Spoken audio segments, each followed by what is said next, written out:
নমস্কার, আমি দেবজিৎ গোস্বামী, সহকারী অধ্যাপক, জনপ্রশাসন বিভাগের সমাজবিজ্ঞান অনুষদ, নেতাজি সুভাষ মুক্ত বিশ্ববিদ্যালয়। এই ইউনিটে আমরা ভারতের সুপ্রিম কোর্ট অর্থাৎ the supreme court of India আলোচনা করব। এই ইউনিটটাকে আমরা এইভাবে ডিসকাস করব। প্রথমে একটি ভূমিকা, ইন্ট্রোডাকশন, যেখানে জুডিশিয়ারি সম্পর্কে কিংবা ন্যায় বিচারের যে বিভাগ সেটার সম্পর্কে জেনারেল একটা আইডিয়া হবে। তারপর আমরা স্পেসিফিক্যালি ভারতের প্রেক্ষাপটে বিচার বিভাগের যে বিবর্তন কিংবা evolution of the judicial system in India সেইটা আলোচনা করব। তারপরে আমরা ভারতের বিচার বিভাগের যে কাঠামো বা স্ট্রাকচার সেইটা সংক্ষিপ্তভাবে আমরা দেখে নেব। তারপর স্পেসিফিক্যালি আমরা ভারতের সুপ্রিম কোর্টের গঠন ও নিয়োগ প্রক্রিয়া অর্থাৎ কম্পোজিশন অ্যান্ড অ্যাপয়েন্টমেন্টস তথা সুপ্রিম কোর্টের বিচারকদের মেয়াদকাল কিংবা টেনিওর অফ অ্যাপয়েন্টমেন্ট, এবং তারপর খুবই গুরুত্বপূর্ণ সুপ্রিম কোর্টের ভূমিকা, role, the significance and the importance, যে সুপ্রিম কোর্টের গুরুত্ব কী, সুপ্রিম কোর্টের ভূমিকা কী ভারতের পরিপ্রেক্ষিতে। এবং ফাইনালি আমরা সুপ্রিম কোর্টের যে জুরিসডিকশনস কিংবা সুপ্রিম কোর্টের যে অধিক্ষেত্র সেগুলো আলোচনা করব। মূলত তিনটে অধিক্ষেত্র: অরিজিনাল, অ্যাপিলেট এবং অ্যাডভাইজারি। এবং ফাইনালি আমরা সুপ্রিম কোর্টের যে স্বাধীনতা কিংবা ইন্ডিপেন্ডেন্সের যে গুরুত্ব সেইটা আলোচনা করে আমরা কনক্লুড করব। একটি সাংবিধানিক রাজনৈতিক ব্যবস্থায় আইন প্রণয়ন, আইন প্রয়োগ এবং আইন ব্যাখ্যার দায়িত্ব তিনটি প্রতিষ্ঠানে বিভক্ত থাকে। সাধারণত এই নীতিটাকে বলা হয় সেপারেশন অফ পাওয়ার্স। একজন নামকরা তাত্ত্বিক মন্টেস্কিউ প্রথমবার এই সেপারেশন অফ পাওয়ার্সের কথা বলেন। এক সময় পার্টিকুলারলি প্রাচীনকালে, এনশিয়েন্ট পিরিয়ডে, এই সেপারেশন অফ পাওয়ার কিংবা এই যে আইন প্রণয়নের যে ক্ষমতা, আইন প্রয়োগের যে ক্ষমতা এবং বিচারের যে ক্ষমতা, আইন ব্যাখ্যা কিংবা রক্ষার যে ক্ষমতা, এইটা এরকম বিভক্ত ছিল না। সেখানে একসময় রাজার অধীনেই সমস্তটা ছিল কিংবা চার্চের অধীনে অনেকটাই ক্ষমতা ছিল। মানে চার্চ কিংবা রাজা যে নিয়ন্ত্রণ করছে রাষ্ট্রকে, তারাই এই পুরো ক্ষমতাটাকে নিজেদের হাতে রেখে দিয়েছিলেন। কিন্তু পরবর্তীকালে with the advent of modern state system, মন্টেস্কিউয়ের এই যে ধারণা যে সেপারেশন অফ পাওয়ার হওয়া উচিত, ক্ষমতার বন্টন হওয়া উচিত আলাদা আলাদা প্রতিষ্ঠানে, এইটা মডার্ন সিস্টেমে অ্যাকসেপ্টেবল হয়ে ওঠে, গ্রহণযোগ্য হয়ে ওঠে। এবং আধুনিক সাংবিধানিক রাজনৈতিক ব্যবস্থায় অবশ্যই এই ক্ষমতাগুলি, আইন প্রণয়ন কিংবা আইন তৈরির ক্ষমতা যেটা হচ্ছে টু মেক লস, আইন প্রয়োগের ক্ষমতা যেটা হচ্ছে to execute laws, to implement laws, এবং আইন রক্ষা এবং ব্যাখ্যার ক্ষমতা, interpretation and protection of laws, এই দায়িত্বগুলি তিনটি আলাদা আলাদা প্রতিষ্ঠানে বিভক্ত হয়েছে। প্রথমটি হচ্ছে আইনসভা, লেজিসলেচার, যারা আইন তৈরি করছে। তারপর নির্বাহী বিভাগ, যারা আইনটাকে কার্যকরী করছে, এক্সিকিউটিভ। এবং তৃতীয় হচ্ছে বিচার বিভাগ, জুডিশিয়ারি, যারা আইনকে প্রোটেক্ট করছে, আইনকে ইন্টারপ্রেট করছে, ব্যাখ্যা করছে, এবং সাধারণ মানুষ যাতে এই আইনের দ্বারা তারা যাতে সুরক্ষিত থাকে সেইটার জন্য কিন্তু নেসেসারি স্টেপস এই বিচার বিভাগই নিয়ে থাকে। একটি স্বাধীন বিচার বিভাগ, নির্বাহী বিভাগ এবং আইনসভার স্বেচ্ছাচারী যে ক্ষমতার প্রয়োগের ওপর নিয়ন্ত্রণ ও নজরদারি হিসেবে একটি চেক এবং ব্যালেন্স হিসেবে কাজ করে। আইনসভা কিংবা নির্বাহী বিভাগ, লেজিসলেচার কিংবা এক্সিকিউটিভ যাতে কখনোই তাদের যে ক্ষমতার যে একটা জুরিসডিকশন রয়েছে সেই অধিক্ষেত্রটা যাতে কখনো তারা ছাড়িয়ে না যায়, সেইটার ওপর কিন্তু নজরদারি একটা চেক হিসেবে একটা স্বাধীন বিচার বিভাগ, ইন্ডিপেন্ডেন্ট জুডিশিয়াল সিস্টেম এই কাজটা করে থাকে। এটি সাংবিধানিক ব্যবস্থার একটি অপরিহার্য বৈশিষ্ট্য। সংবিধানের অর্থ কী তা নিয়ে যদি কখনো জটিলতা মানে যদি কখনো কোনো প্রবলেম আসে, কোনো ডিবেট আসে, কোনো যদি প্রশ্ন ওঠে, সেটারও যেমন উত্তর ফাইনালি জুডিশিয়ারি দিয়ে থাকে, ঠিক তেমনই আমাদের ভারতবর্ষ তো আফটারঅল একটি ইউনিয়ন কিংবা আধা ফেডারেল একটি রাষ্ট্র। তো সেখানে ইউনিয়নের সাথে যে উপাদান ইউনিটগুলি রয়েছে, মানে রাজ্যগুলি যেগুলো রয়েছে, সেগুলোর সাথে যদি কখনো বিরোধের একটি জায়গায় পৌঁছয়, যেখানে কেন্দ্র এবং রাজ্যগুলির মধ্যে কোনো বিরোধ দেখা দিয়েছে, তখন সেই বিরোধের চূড়ান্ত নির্ধারণের জন্য একটি ট্রাইব্যুনাল হিসেবেও কিন্তু বিচার বিভাগ কাজ করে। পার্টিকুলারলি সুপ্রিম কোর্ট এই রোলটি প্লে করে। ভারত একটি আধা যুক্তরাষ্ট্র, অতএব এই ফেডারেল রিলেশনস মেনটেন করার ক্ষেত্রে সুপ্রিম কোর্টের ভূমিকাও অপরিহার্য। তাছাড়া মানুষের সাংবিধানিক অধিকারকে রক্ষা করা, এবং যখন সেটা প্রোটেক্টেড হচ্ছে না তখন মানুষ কিন্তু কোর্টেরই দ্বারস্থ হয়। এবং আমরা জুরিসডিকশন আলোচনায় দেখব যে মানুষ কিন্তু, ভারতের নাগরিক যারা, তারা কিন্তু সর্বোচ্চ ন্যায়ালয় সুপ্রিম কোর্টও ডাইরেক্টলি দ্বারস্থ হতে পারে তাদের সাংবিধানিক অধিকার, তাদের ফান্ডামেন্টাল রাইটসগুলোকে প্রোটেক্ট করবার জন্য। 3টি স্তরের কাঠামো সহ একটি একক এবং ঐক্যবদ্ধ বিচার ব্যবস্থা রয়েছে ভারতবর্ষে, অর্থাৎ সিঙ্গল ইন্টিগ্রেটেড জুডিশিয়ারি, যেখানে সর্বোচ্চ হচ্ছে সুপ্রিম কোর্ট, তারপরে বিভিন্ন রাজ্য এবং ইউনিয়ন টেরিটরিজের ক্ষেত্রে হাইকোর্ট, এবং তারও নিচে নিম্ন আদালত কিংবা সাবঅর্ডিনেট কোর্টস। ভারতের আধুনিক বিচার ব্যবস্থার বিবর্তন নিয়ে একটু এবার আলোচনা করা যাক। প্রাচীনকালে ন্যায় বিচারের রাষ্ট্রের একটি কাজ হিসাবে বিবেচনা করা হতো না, কারণ এটি ধর্মীয় আইন বা ধর্মের ভিত্তিতেই পরিচালিত হতো। আমরা দেখলাম যে চার্চ কিংবা রাজা, তারা যেমন এই পুরো ক্ষমতাগুলিকে নিজেদের হাতে রাখত, ভারতেও ঠিক তাই। রাজা কিন্তু তার দায়িত্ব হিসেবে, তার রাজ দায়িত্ব হিসেবে, রাজধর্ম হিসেবে এই কাজটাকে পরিচালনা করত। অধিকাংশ রাজার আদালত ধর্ম অনুসারে ন্যায় বিচার প্রদান করত। আমরা প্রায়ই শুনে থাকি, আজকের মডার্ন সিস্টেমেও কিন্তু বলা হয় যে গভর্নমেন্টকে রাজধর্ম পালন করতে হবে, অতএব গভর্নেন্সের যে নীতি সেগুলো অনুযায়ী চলতে হবে। কিন্তু প্রাচীন ভারতবর্ষে কিন্তু এই নীতিগুলো ছিল মূলত ধর্মভিত্তিক। গ্রাম পর্যায়ে স্থানীয় কিংবা জনপ্রিয় আদালত প্রথাগত আইন অনুযায়ী ন্যায় বিচার প্রদান করত। মানে একটা কাস্টমারি ল, একটা ট্র্যাডিশনাল ল, তারই কিন্তু প্রথা প্রাচীন ভারতবর্ষে ছিল। কিন্তু পরবর্তীকালে ইউরোপিয়ান পাওয়ার্সরা ভারতে আসার পর, পার্টিকুলারলি ব্রিটিশরা আসার পর, ভারতের আইনের কিন্তু একটা ইভলিউশন ঘটছে। ভারতে ব্রিটিশ শাসনের আবির্ভাবের সাথে সাথে ভারতে অ্যাংলো স্যাক্সন আইনশাস্ত্রের একটা প্রচলন শুরু হয়। 1661 সালের the royal charter of Charles the second, সেই চার্টারে কিন্তু গভর্নর এবং কাউন্সিলকে ইংল্যান্ডের আইন অনুসারে দেওয়ানি এবং ফৌজদারি, অর্থাৎ সিভিল এবং ক্রিমিনাল কেসেস, এই উভয় মামলার বিচার করার ক্ষমতা দেয়। আবার 1773 এর রেগুলেটিং অ্যাক্ট এর মাধ্যমে প্রথমবার ভারতে সুপ্রিম কোর্ট প্রতিষ্ঠিত হয়, এবং কলকাতার ফোর্ট উইলিয়াম, যেটাকে বলা হয় judicature at Fort William College, Calcutta, সেই কলকাতায় অবস্থিত সুপ্রিম কোর্ট প্রধান বিচারপতি এবং 3 জন বিচারক, তারা ক্রাউনের দ্বারা নিযুক্ত হয়, অর্থাৎ যিনি মোনার্ক আছেন তার দ্বারা নিযুক্ত হয়। এটা প্রথমে অফকোর্স ছিল প্রধান বিচারপতি এবং আরও 3 জন বিচারক, পরবর্তীকালে এটি কমিয়ে 2 বিচারপতি করা হয়েছিল, প্রধান বিচারপতির সাথে আরও 2 বিচারপতি পরবর্তীকালে।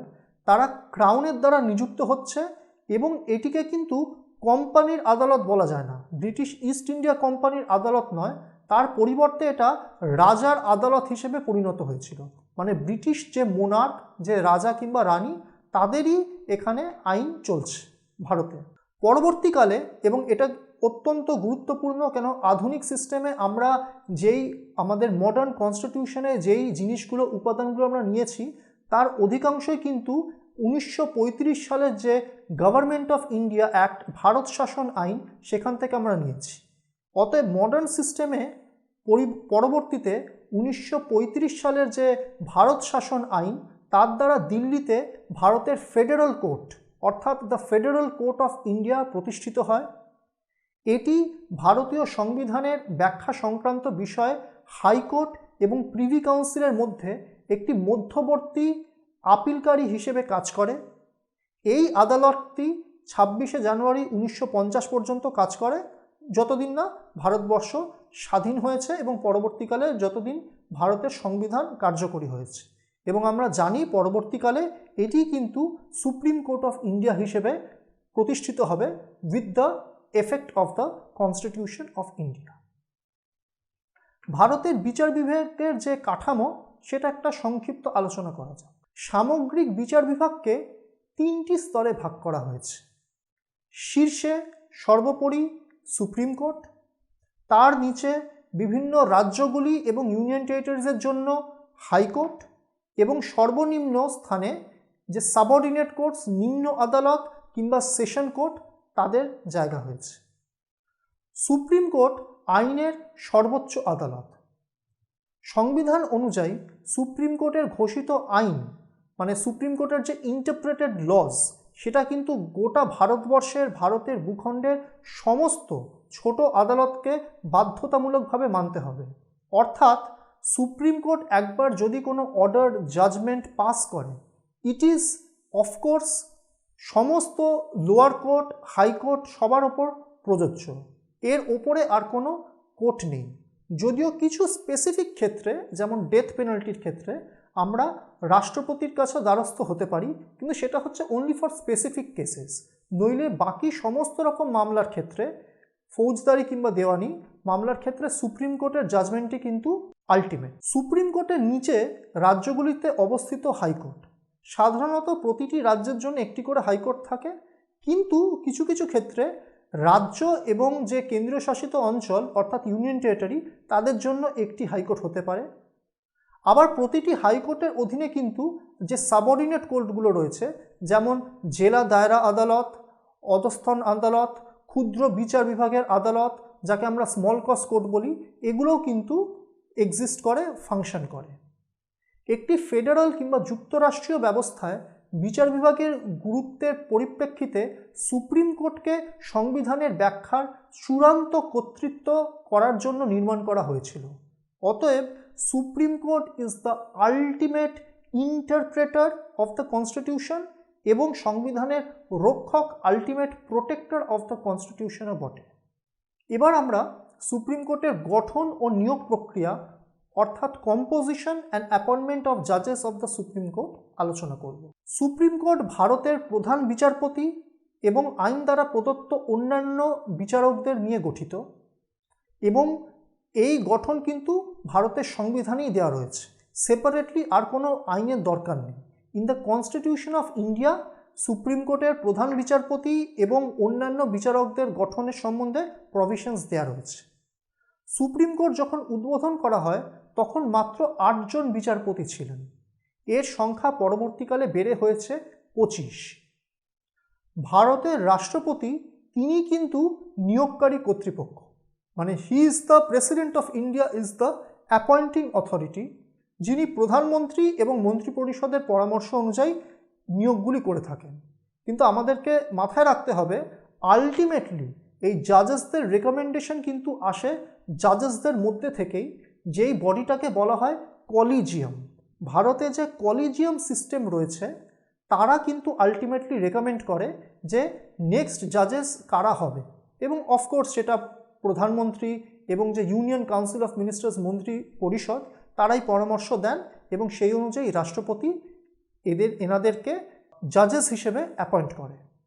ভারতের প্রধান বিচারপতির ক্ষেত্রেও রাষ্ট্রপতি সুপ্রিম কোর্ট এবং হাইকোর্টের বিচারকদের সাথে প্রয়োজন মতো পরামর্শ করে থাকেন। বিচারক নিয়োগে রাজনীতি দূর করতে উচ্চ ন্যূনতম যোগ্যতা নির্ধারণ করা হয়েছে। মিনিমাম কোয়ালিফিকেশনস অফ দ্য জাজেস সেটা কিন্তু ওয়ান অফ দ্য হাইয়েস্ট। মানে একদিক থেকে কম্পেয়ার করতে গেলে প্রধানমন্ত্রী কিংবা রাষ্ট্রপতির ক্ষেত্রেও কিন্তু এরকম হাই কোয়ালিফিকেশনস নেই যতটা ভারতবর্ষে জাজেসদের জন্য রয়েছে। বিচারকদের জন্য যে অ্যাপয়েন্টমেন্টের জন্য যে মিনিমাম কোয়ালিফিকেশনস সেটা কিন্তু ইচ্ছে করেই খুব হাই রাখা হয়েছে। সুপ্রিম কোর্টে নিয়োগের জন্য একজন ব্যক্তিকে ভারতের নাগরিক হতে হবে, অফকোর্স সিটিজেন অফ ইন্ডিয়া, কিন্তু কমপক্ষে 5 বছরের জন্য হাইকোর্টের একজন বিচারপতি হিসেবে তার এক্সপিরিয়েন্স থাকা জরুরি, কিংবা কমপক্ষে 10 বছরের জন্য অন্তত হাইকোর্টের একজন আইনজীবী হিসেবে তাকে প্র্যাকটিস করতে হবে, সেই এক্সপিরিয়েন্স থাকা জরুরি, অথবা ভারতের রাষ্ট্রপতির মতে তিনি একজন বিশিষ্ট আইনজ্ঞ। এই ক্রাইটেরিয়াগুলো যদি ফুলফিল করে তবেই একজন বিচারক হিসেবে নিযুক্ত হতে পারে। অতএব আমরা বুঝতেই পারছি যে ভারতের সুপ্রিম কোর্টের বিচারক হওয়ার জন্য মিনিমাম কোয়ালিফিকেশনসগুলো কিন্তু অত্যন্ত হাই, এবং এটি করা হয়েছে মূলত বিচারকদের রাজনীতি থেকে দূরে রাখার জন্য।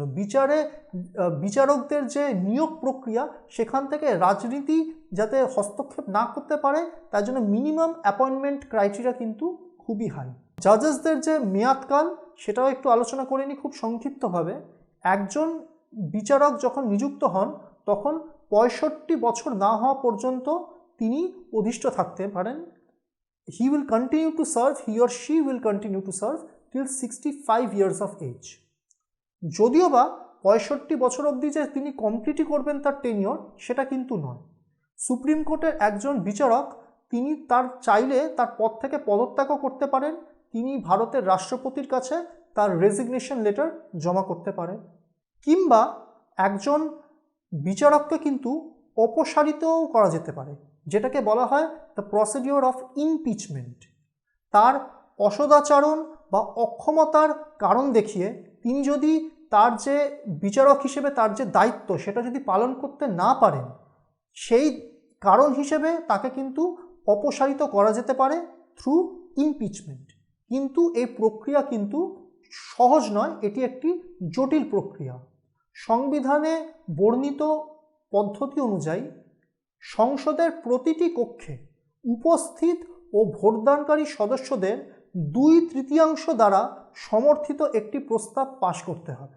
মানে সেপারেটলি আপার হাউস রাজ্যসভা এবং আবার আলাদা করে লোকসভা লোয়ার হাউস, দুটি হাউসেই কিন্তু সংসদের দুটি কক্ষেই কিন্তু যতজন উপস্থিত রয়েছে এবং ভোট দিচ্ছে, প্রেজেন্ট অ্যান্ড ভোটিং যতজন মেম্বার্স আছে তাদের মধ্যে 2/3 অর্থাৎ 2/3 মেজরিটির দ্বারা কিন্তু এই ইমপিচমেন্ট মোশন পাস করতে হবে।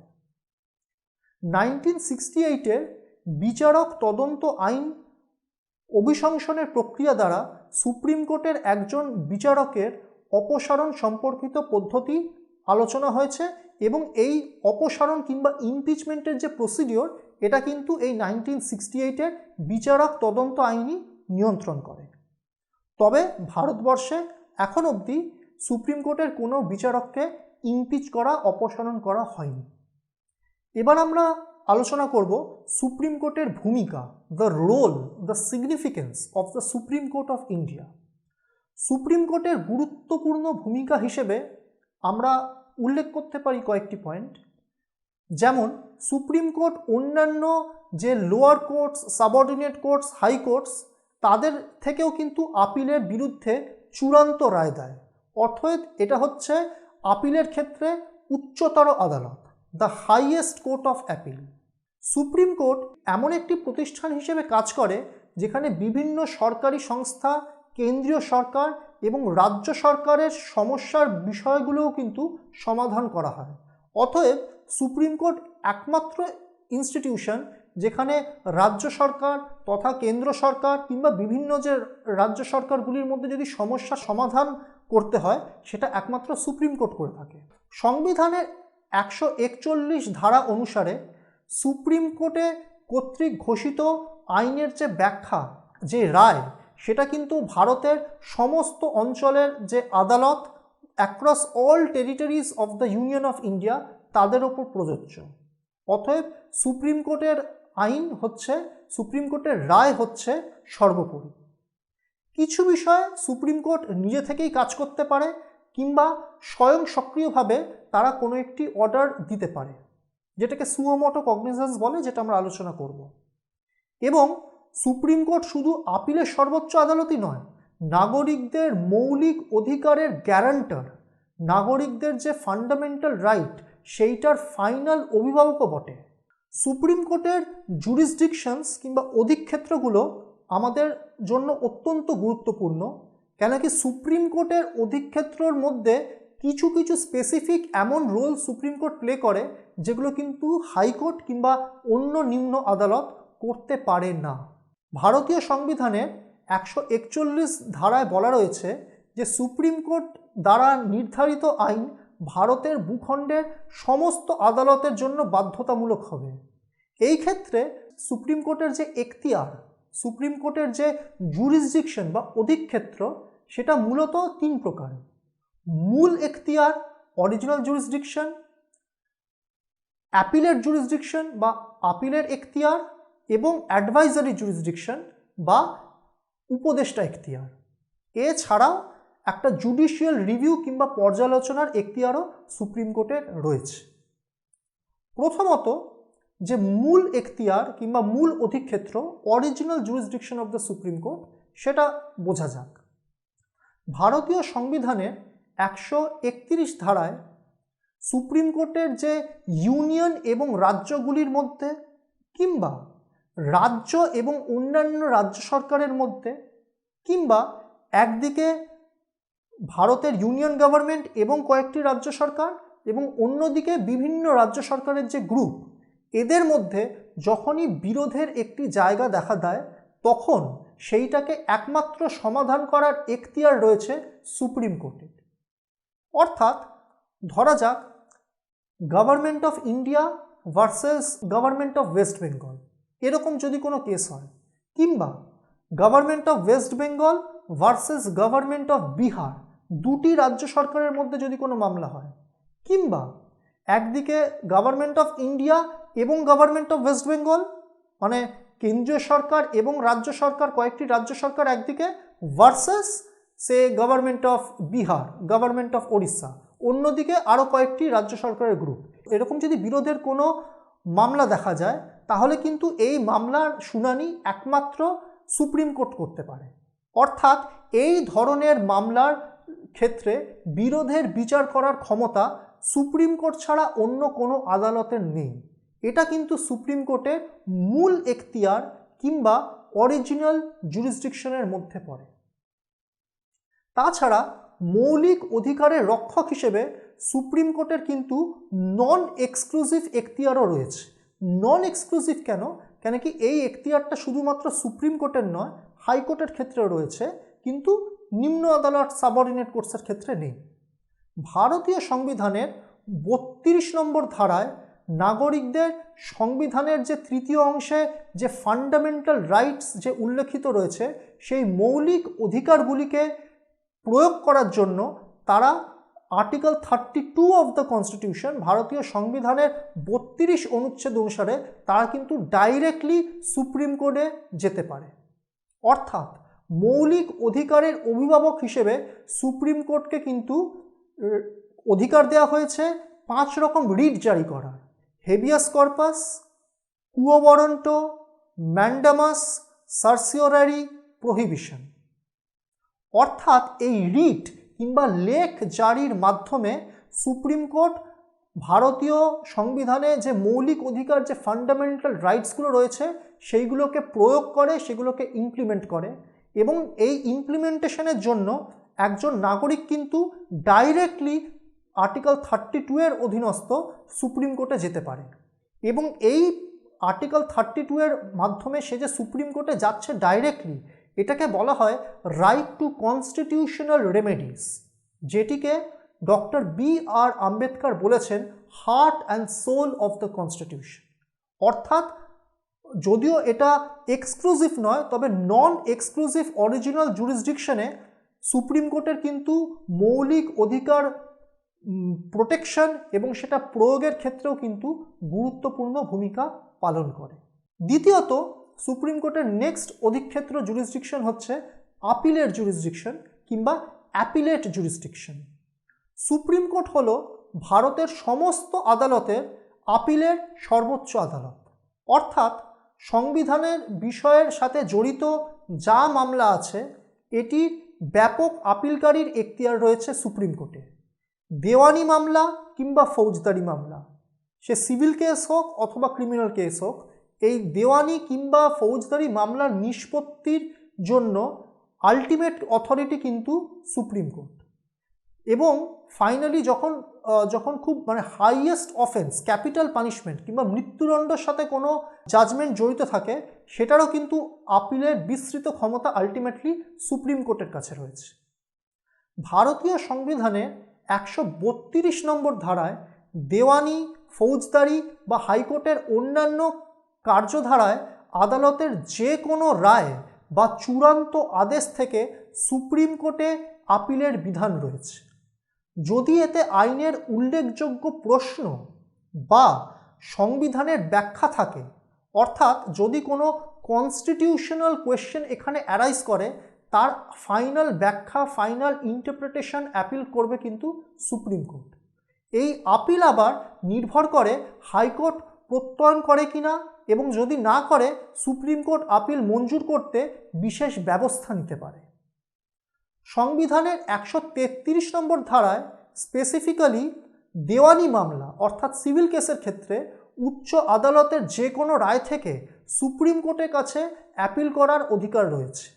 এই আপিলটি করা যেতে পারে যদি মামলার সাধারণ গুরুত্বর আইনের একটি উল্লেখযোগ্য প্রশ্ন জড়িত থাকে, কিংবা যদি হাইকোর্টের মতামত অনুসারে উল্লেখিত যে প্রশ্নটি, যে আলোচ্য বিষয় মামলাটি, সেটি সুপ্রিম কোর্টের দ্বারা সিদ্ধান্ত নেওয়া প্রয়োজন।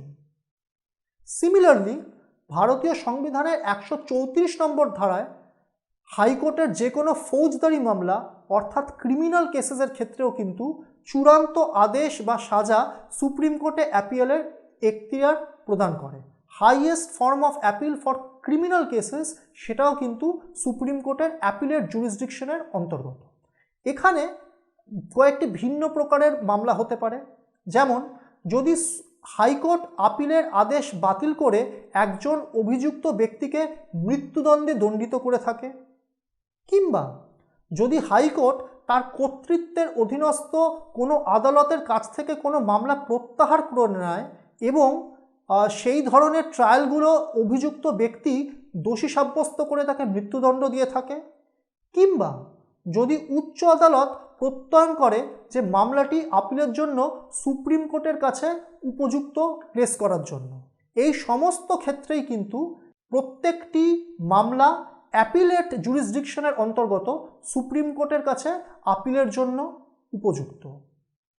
অবশেষে সুপ্রিম কোর্ট বিশেষ আপিলেরও এখতিয়ার রয়েছে।